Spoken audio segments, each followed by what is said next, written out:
Hello, and welcome to Money Talks from Slate Money, our show where we talk to the most interesting and intelligent people in the world and get them to share their wisdom with us.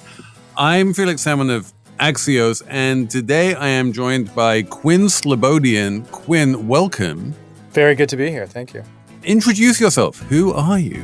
I am a historian. I teach international history at Boston University, and I also write books, some of them with more contemporary relevance. Most recently, I wrote a book called Crack-Up Capitalism, Market Radicals, and the Dream of a World Without Democracy. And then before that, you wrote a book about the rise of neoliberalism. Yep. Yeah, I wrote a book called Globalists, The End of Empire and the Birth of Neoliberalism, which kind of went from the ashes of the Habsburg Empire up to the foundation of the World Trade Organization. This Crack-Up Capitalism was kind of the sequel to that, like when the libertarians got squirrely kind of thing. And now we have this whole new Trump era, and I cannot wait to get stuck in with you on the question of the degree to which and even whether that changes anything.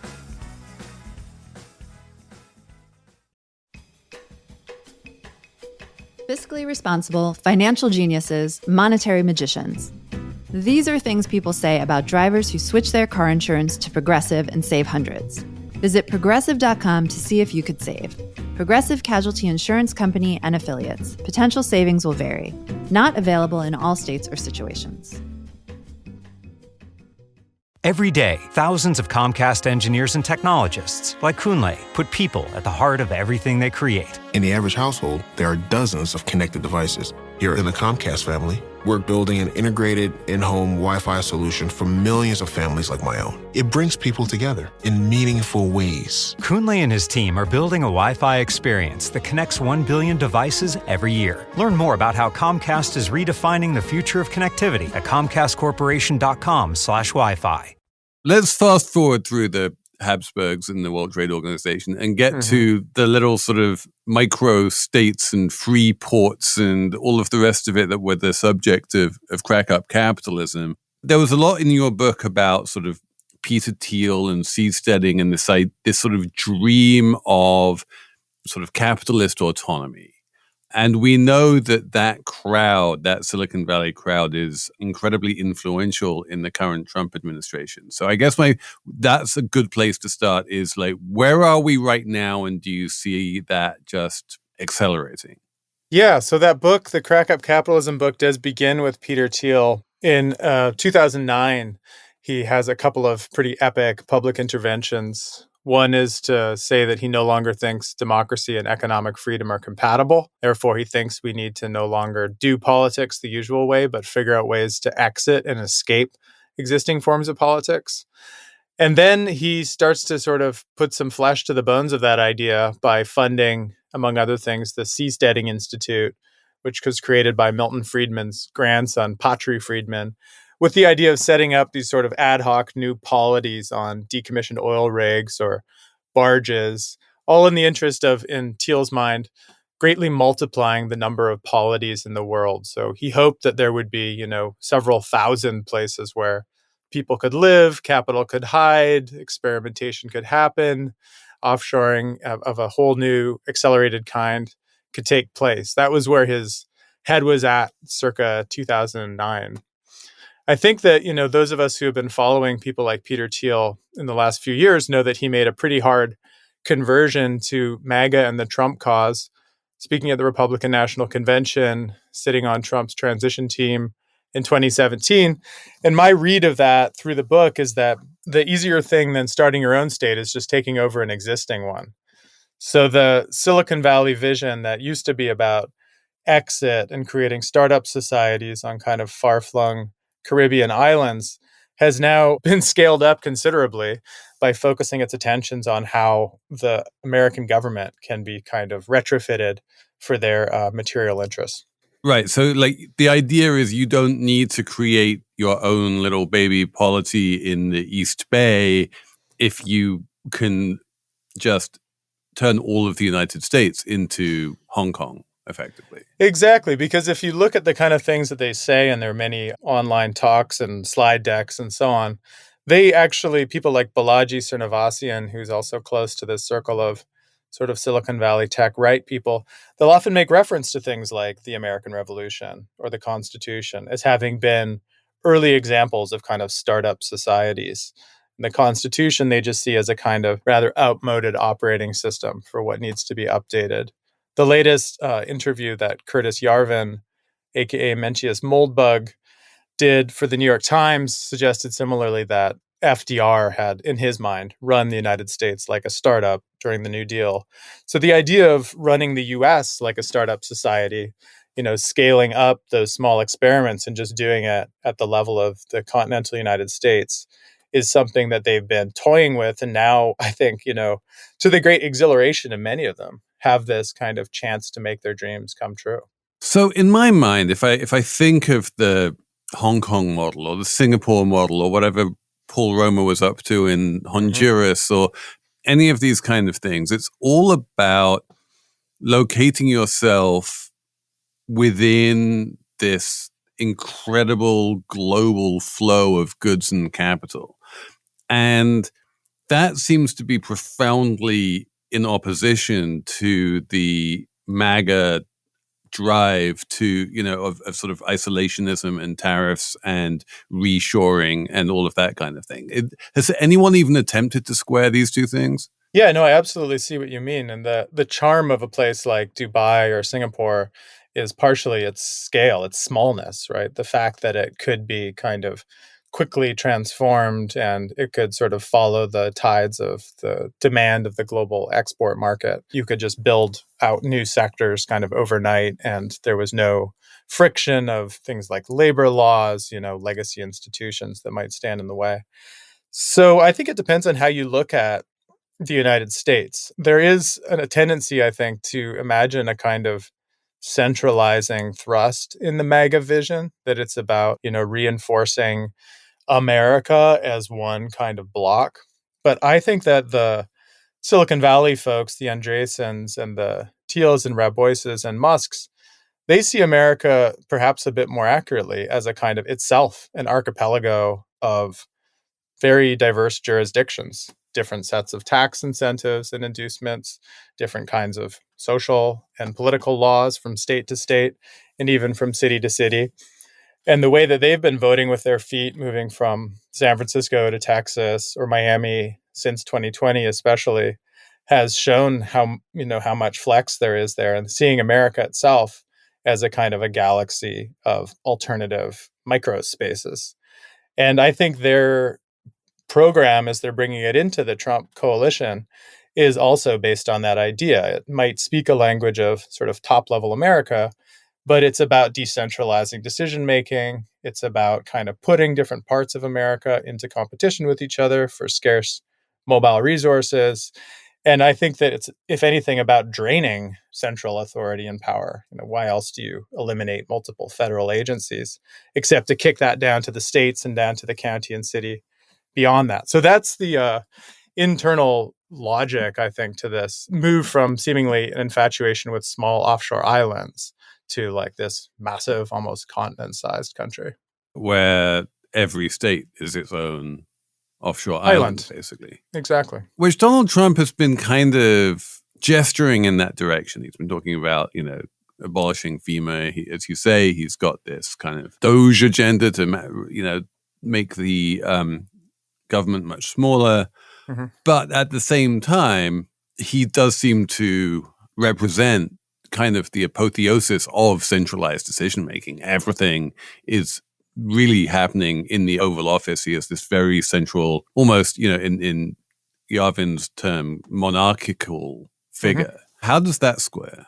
Well, I mean, if you see him as this kind of CEO monarch, as someone like, Yarvin would optimistically see someone like Trump, the fact that you have centralized executive power, same way if you had centralized corporate governance power in the figure of a CEO, doesn't mean that the decisions they make are going to be evenly distributive in their outcomes, right? I mean, the decisions that Trump makes are not equally affecting all parts of the United States. They are also extremely redistributive in very skewed geographical ways. So I think, using him as the conduit to change policy, which then kicks out as the flow of investments and resources in a very differential way is not really very inconsistent. I think especially if you look at the way that the United States has kind of internalized globalization pressures since the 1980s, especially things like tax avoidance and tax havens. The United States has turned itself into a kind of archipelago of different tax havens, from Wyoming to Delaware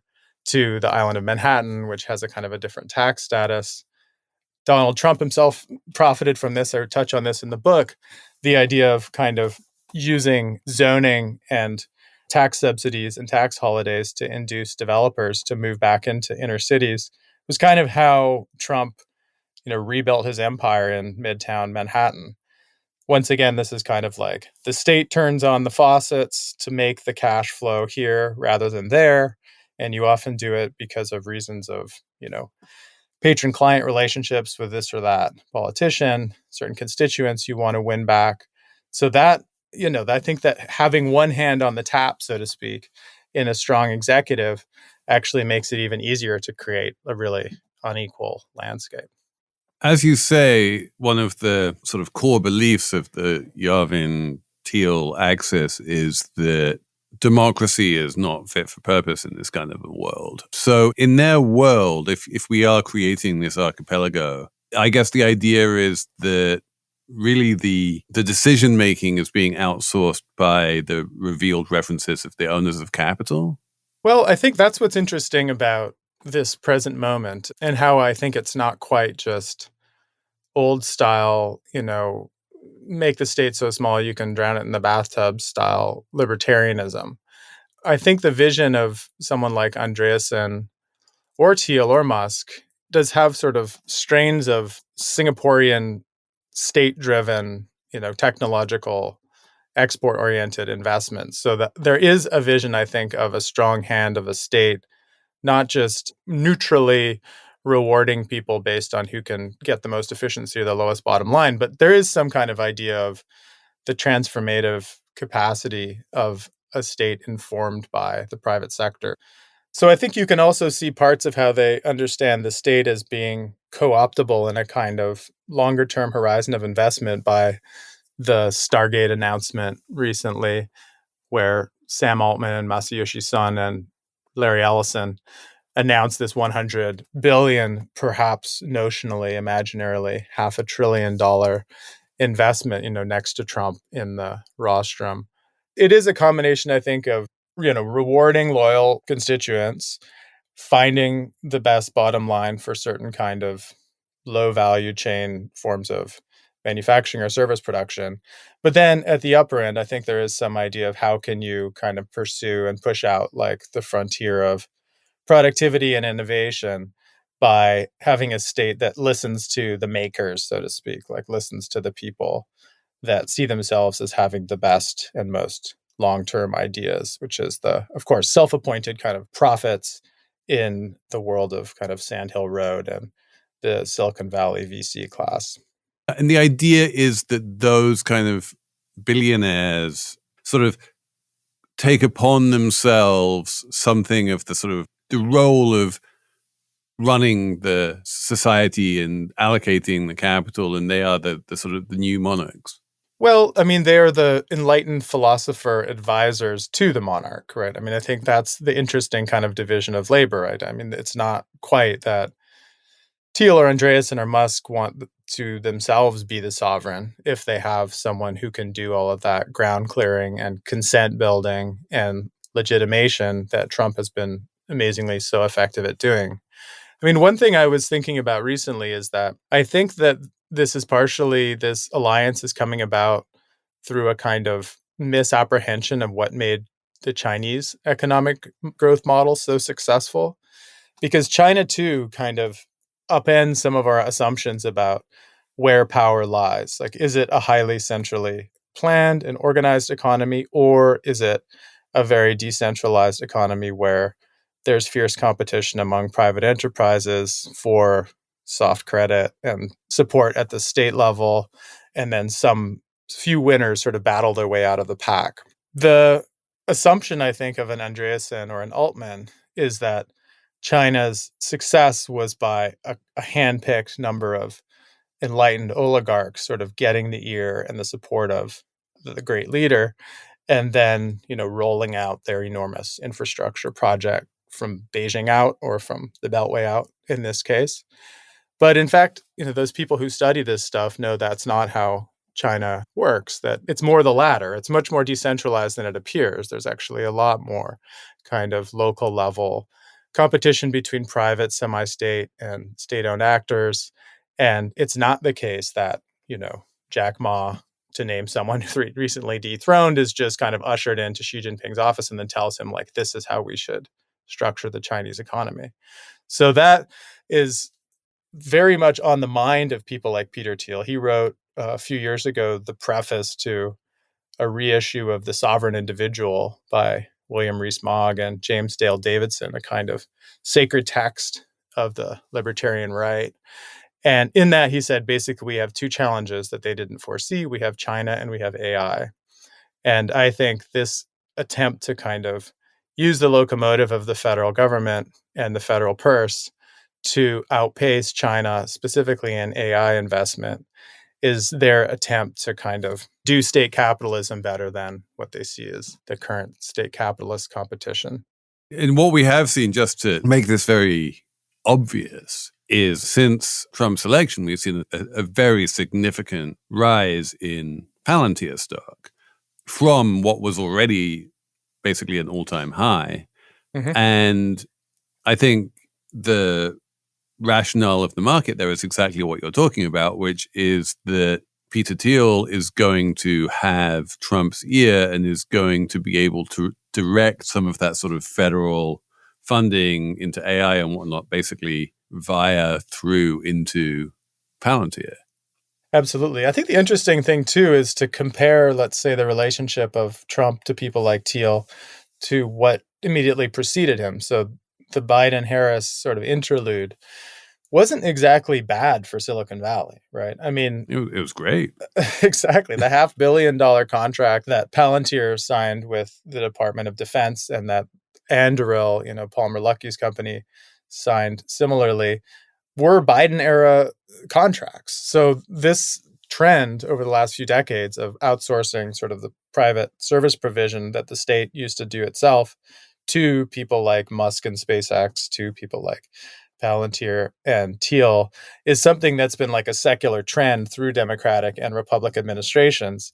And what's amazing to me is why they would take what would seem like a kind of a risky move to proverbially like step out of the shadows, step from the West Coast to the East Coast, and take a seat right next to Trump, considering how well the system was working for them already. It does seem like kind of a bold maneuver to go from like arm's length enrichment, which was going great guns, to actually trying to take a conjoined role in the practice of governance, right? Musk trying to get a literal office inside the White House until recently.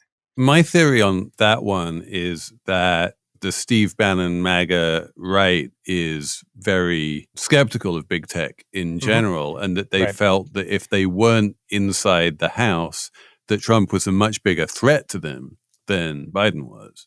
I think that's right. I mean, I think there is like a bear hug kind of human shield quality to this for sure. But even then, it is a bit epochal. I mean, if you think back through different kind of cycles of American political economy, it wasn't the case that, the CEO of General Motors or General Electric was really getting an office inside the White House, right? There was a more of a symbiotic relationship that worked for both of them from a slight distance.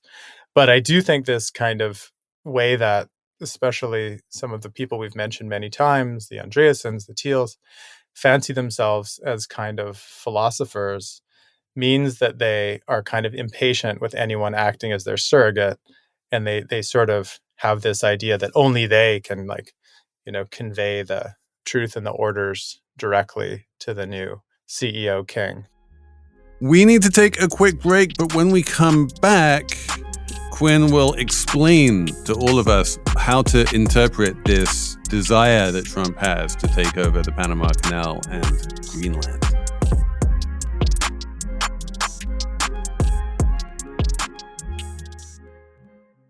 When it comes to smart money management, one of the best pieces of advice is to make your money work for you. Well, Discover is accepted at 99% of places that take credit cards nationwide, and you automatically earn cash back on all your purchases. That means there's plenty of opportunities to make that money work.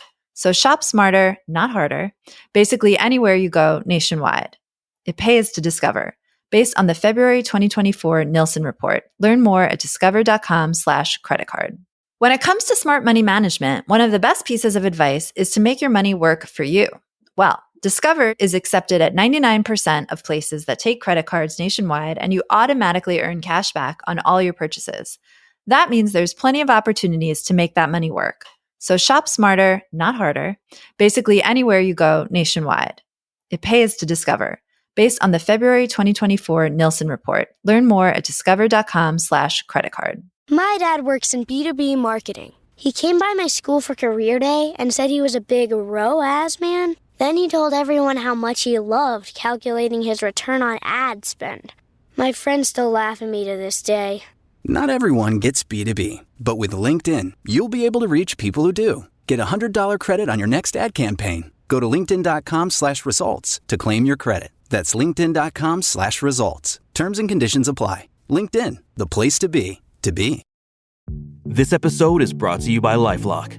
During tax season, your personal info travels to a lot of places. Between payroll, your tax consultant, and the IRS. If your W-2 gets exposed, that's just the ticket for identity thieves. That's why LifeLock monitors millions of data points every second. If your identity is stolen, they'll fix it guaranteed or your money back. Don't let identity thieves take you for a ride. Save up to 40% your first year. Visit LifeLock.com/podcast. Terms apply.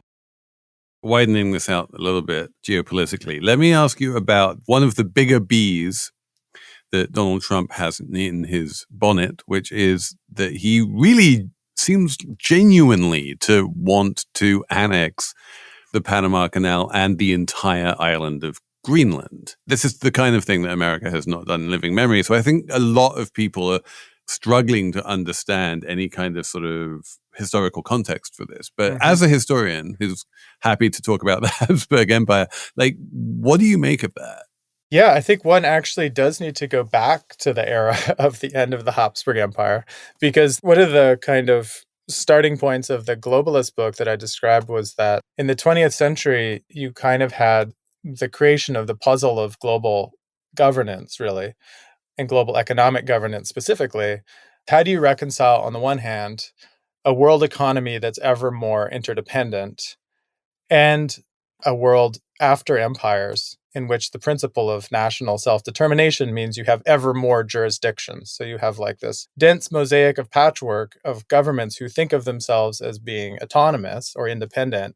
And at the same time, they're all plugged into this one big interdependent ball of relationships we call the global economy. So how do you prevent those individual nation states from being obstacles to the free flow of goods, the free flow of labor, the international division of production, and so on? Like, I think that is kind of the central riddle of global economic governance. And different things were proposed over the years, right? From multilateral trade agreements to bilateral investment treaties and so on. But across the 20th century, there was a kind of assumption that this basic premise of the sacrosanct quality of political self-determination wasn't really something you could call into question. It was kind of like, that is now the new normal, the new natural. Borders may be arbitrary and just kind of part of the weird legacy of empires, but you nevertheless kind of treat them as if they're permanent for the most part. And to contravene that idea would be to go against one of the basic norms of people's idea of how international relations should work.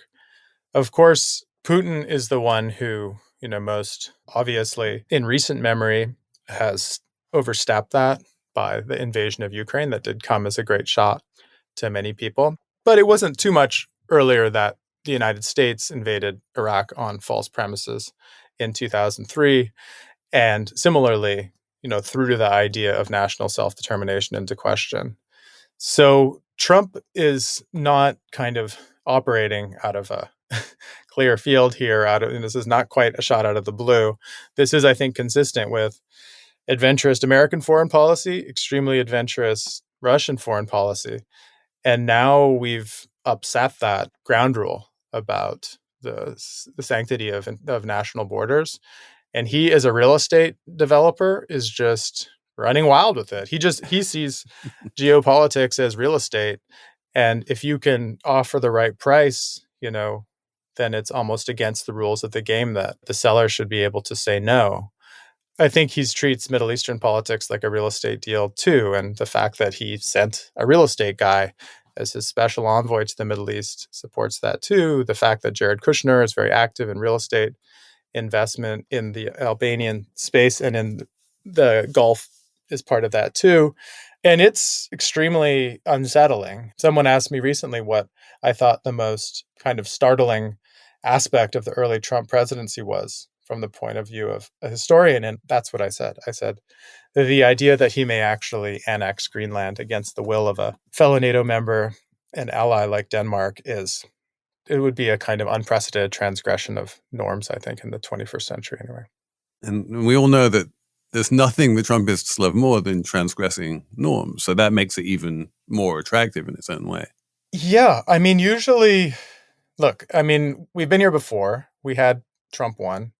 In 2017, we all remember the early weeks and months were filled with attention-catching, headline-grabbing actions, which nevertheless hit judiciary guardrails and eventually were scaled back. And arguably, this is why Bannon was, shown the door, because his big splash out ideas actually ended up mostly grinding into the ground.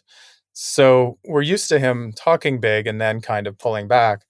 But if this goes through, if he forces Denmark to cede the enormous, as you say, island of Greenland, then I do think we're in we have to start thinking about the categories we're using to describe what's going on all over again, because it takes us back more to the era of high imperialism and the 19th century and kind of makes this 20th century moment look like a bit of a strange interlude. As a good, Gen Xer, I grew up sort of just believing as an article of faith that democracy is a good thing and national sovereignty is a good thing. Mm-hmm. Now, as you say, there are a bunch of sort of soi-disant thinkers and intellectuals are coming out and telling me that I was completely wrong about that. Is this a real debate now? Is this a live issue? And is there like a way that a normal, sensible person should think about that kind of thing? Yeah, part of the point for me in writing the Crack-Up Capitalism book was to give us more of a medium-term narrative within which we could make sense of the very question you're asking. So I think there was a kind of baseline assumption in the world of like op-eds and punditry that after the end of the Cold War and the fall of the Berlin Wall, liberal democracy was the only game in town. Democracy and capitalism were mutually complementary and self-reinforcing, even if both needed to kind of work out their differences. Martin Wolf uses the analogy of a marriage in his writing. They was like, it was a hard marriage, but they could figure things out. And that suddenly out of nowhere, 2016 arrived and Brexit, Trump, next year, Alternative for Germany, wave of right-wing populisms.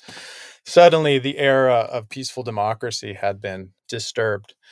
And what I write about in the book is that right from the end of the Cold War, people were talking about a basic problem between the supposed compatibility between democracy and capitalism. One of my favorite examples is, everyone's favorite touchstone, Fukuyama's End of History article in 1989, later turned into a book. The first thing he published after the End of History article was about what he called Asia's soft authoritarian alternative. And it was about Lee Kuan Yew's Singapore. It was about the success of more or less single-party rule in Taiwan and South Korea in the repressive years after the Second World War. And his point was, actually, who's been succeeding? It's not really that there's a direct relationship between rising democracy and capitalist success in the modern world. We might be straining that assumption. And into the 90s and early 2000s, I just think there's more and more examples of that. My favorite example is Dubai. One of the things I talk about is the rise of nation branding in the early 2000s, where countries all had like their new slogans, like incredible India, this, that, and the other thing. Ambitious Japan. Yeah, no, they were all, up in lights and they all had their pavilions at the World Economic Forum. And one of the things, I was just literally reading like industry magazines in the nation branding, subfield. And one of the things they asked is, do people actually care whether these places are democracies or not? And the answer was like a resounding no. Dubai and Singapore were habitually ranked extremely high in the early 2000s in terms of their favorability, positive image on the part of average travelers and average tourists, even though, as we know, especially Dubai, but Singapore too, are far from ideal democracies. So I think that era of the 90s, hyper-competitive globalization, was actually producing many templates and models of aspiration that had nothing to do with democracy. And that now, when the Gulf especially is such an important place for Trump and his family and seems to offer a kind of template for how he wants to do American capitalism, I think we can see more clearly that there was always an undemocratic capitalist alternative. And much of what gets called a kind of backlash against globalization is actually more like a front lash, embracing these champions, actually, of the post-Cold War decades. Yeah, I'm thinking a lot about places like Rwanda in this context, which has managed to brand itself very successfully among the Davos crew as being this sort of economic success story. Also has managed to brand itself among the sort of Peter Thiel crew as this kind of opportunity to do things like, work with the British government on resettling asylum seekers or whatever the crazy thing that the Tories wanted to do. And where its ability to do all of these things was in many ways a function of the fact that it was not a democracy. And you have this guy basically just calling all the shots. And everyone's like, yeah, isn't it good if you can just have one person in charge and not have to worry about democracy? Yeah, and there were new kind of optics and rankings that were created to specifically reinforce this alternative vision. So one of the things I also talk about is the creation of an index of economic freedom, which the Cato Institute and the Heritage Foundation created in the 1990s. And it was designed to provide an alternative to the Freedom House rankings of the world's countries according to their level of political and civil freedom and effectively their level of democracy.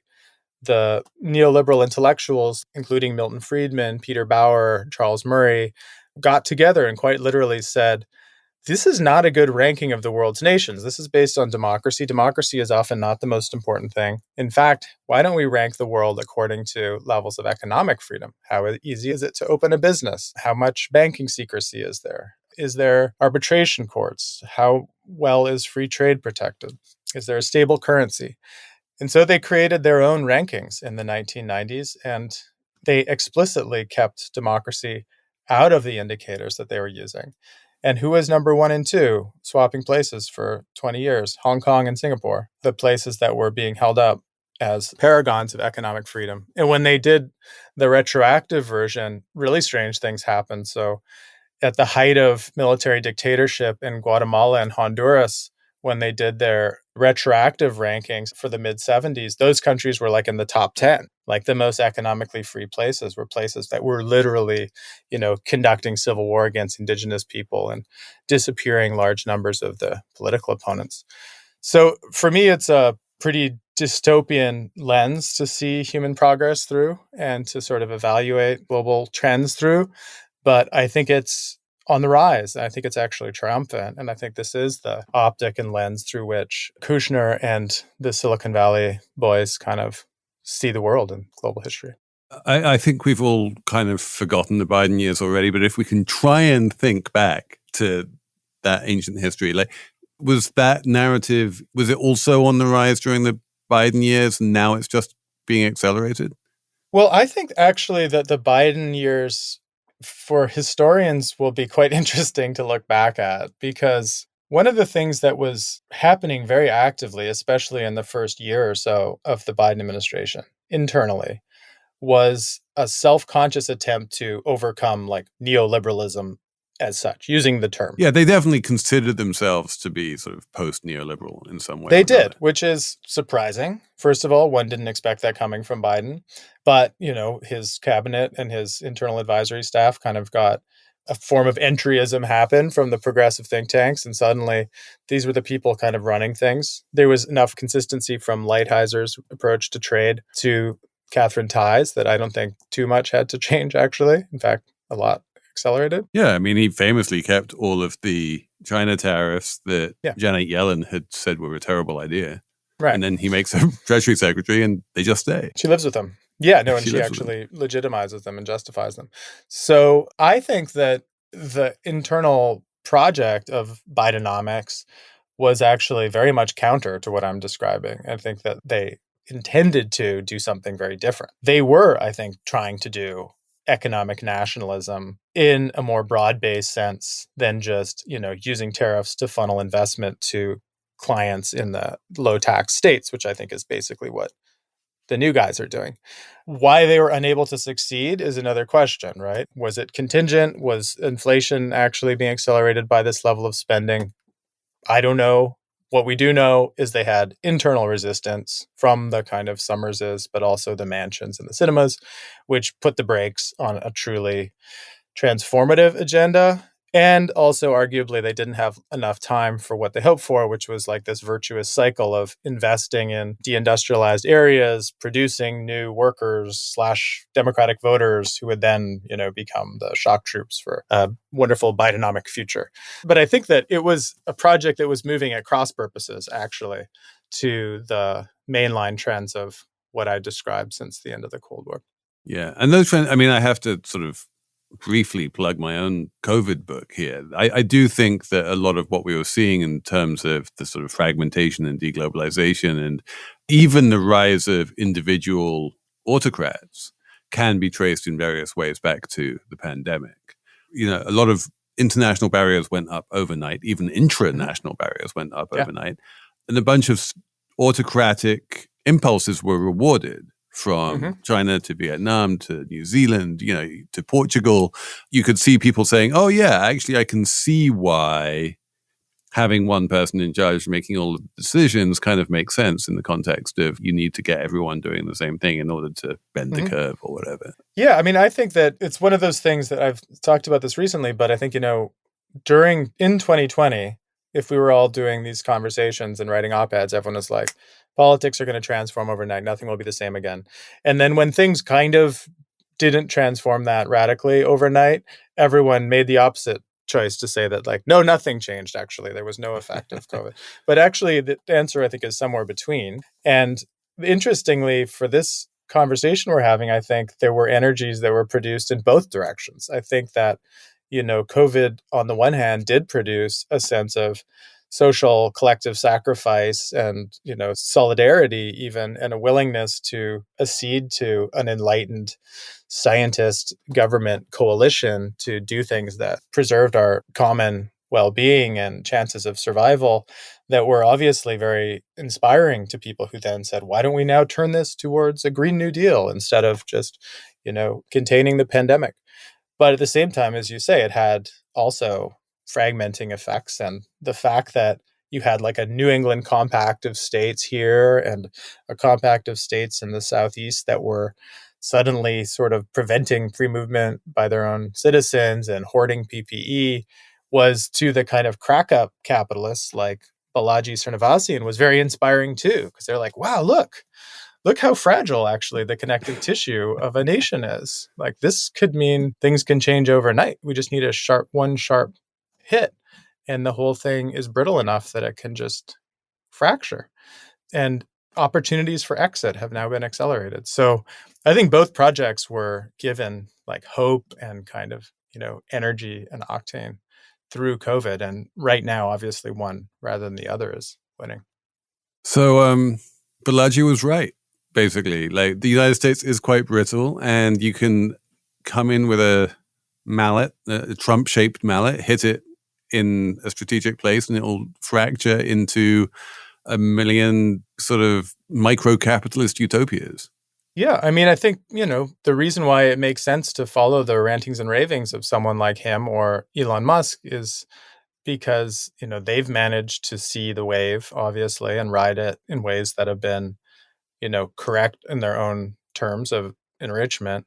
So they must see some kind of tendency. It might not be a tendency we like, or people on the left might like, but often it's a kind of a sober realization that maybe it's good to come to. And I think what you're describing, the idea of every person as a kind of a contractor, unplugged from any shared bonds around, face-to-face community, trade unions, PTA meetings, all of these traditional ideas of civil society in America. Well, yeah, they saw that was happening. They helped accelerate it through the kind of projects that they were investing in.